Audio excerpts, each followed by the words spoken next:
알로. 어느 나라 인사계예요? 하와이 같아. 하와이. 네, 티모르. 티모르? 티모르 아시나요? 맞아. 미국이지, 하와이는. 등어려봤어. 제 다다.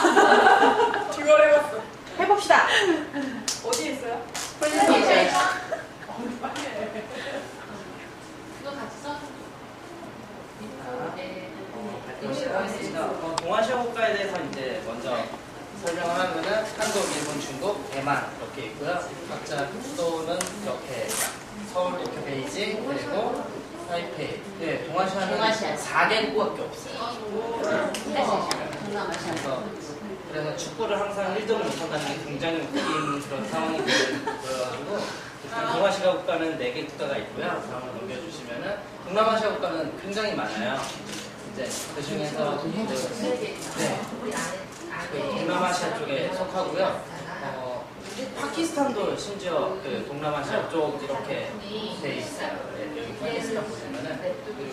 그리고 보통은 이제 뭐 필리핀이다, 필리핀어, 인도네시아는 인도네시아어 이렇게 되는데 그거를 이제 그쪽 나라 말로 하면 따갈로그어, 그리고 이제 싱가포르 말레이어를 많이 쓰고요.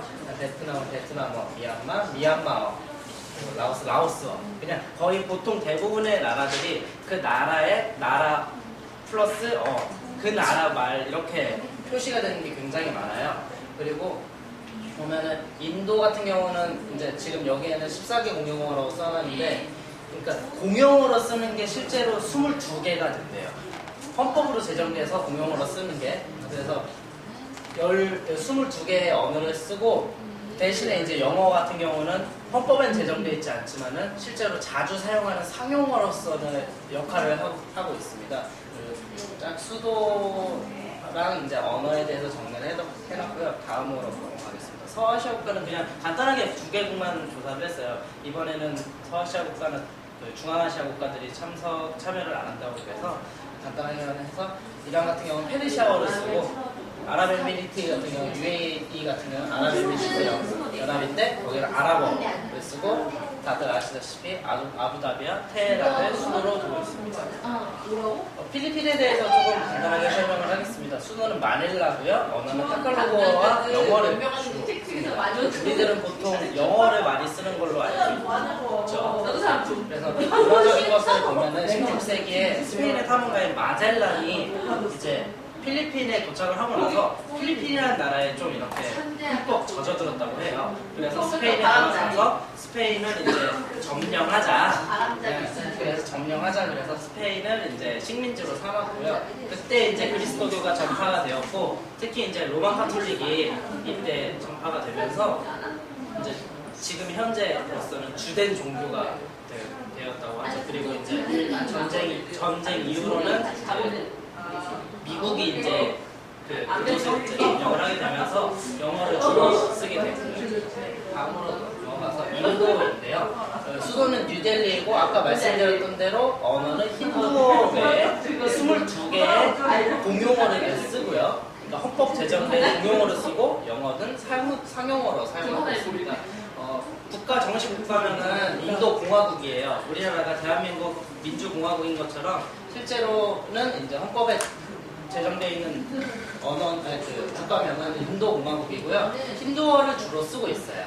그리고 과거에 이제 그 카스트 제도라는 그 신분 제도가 있었는데, 그 신분 제도가 이제 예전에는 법제화돼 있었지만 이제 지금은 그 카스트 제도가 없어졌어요. 신분 제도가 없어진 거죠. 이제 평등 사회가 됐는데, 실제로 국민들 사이에는 아직도 그런 신분에 대한 차별이 굉장히 만연하게 이루어지고 있어요. 그래서 부자인 사람은 부자인 거고, 가난한 사람은 굉장히 가난해서 그 사람들에 대한 차별 대우가 굉장히 많아요. 그리고 우리가 알고 있다시피 인도는 소를 이제 우상시하는 약간 이렇게 우상시하는 그런 게 있어서 이제 그런 문화적인 특징이 있고요. 여성 수상과 대통령이 굉장히 많이 배출된 나라라고 해요. 그래서 어떻게 보면은 남녀 평등이 이루어진 사회라고도 볼 수 있겠는데, 실질적으로는 여성의 가치가 굉장히 낮게 평가되고 있어요. 남성에 비하해서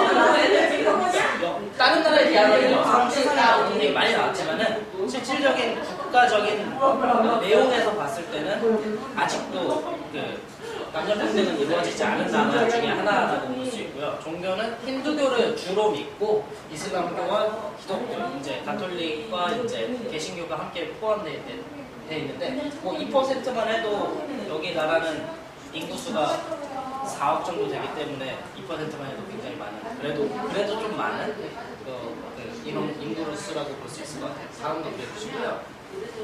동티모르입니다. 수도는 딜리고 언어는 테투머라고 하는 언어를 써요. 현지어는 이제 86%의 인구가 다 이렇게 쓰고 있고 포르투갈과 인도네시아 영어를 쓰고 있습니다.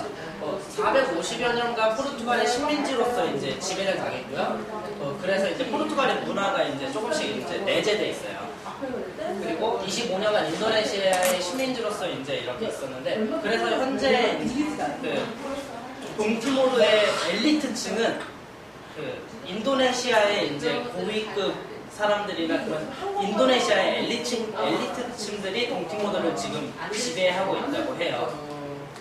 그런데도 불구하고 인도네시아에 대한 그런 식민지로서 보통 이제 안 좋은 감정이 있는 반면에 우리 같은 경우는 일본에 대한 악감정이 굉장히 크잖아요. 식민지가 아니더라도 그렇긴 하지만 근데 동티모르는 인도네시아에 대한 반감이 그렇게 크지 않다고 해요.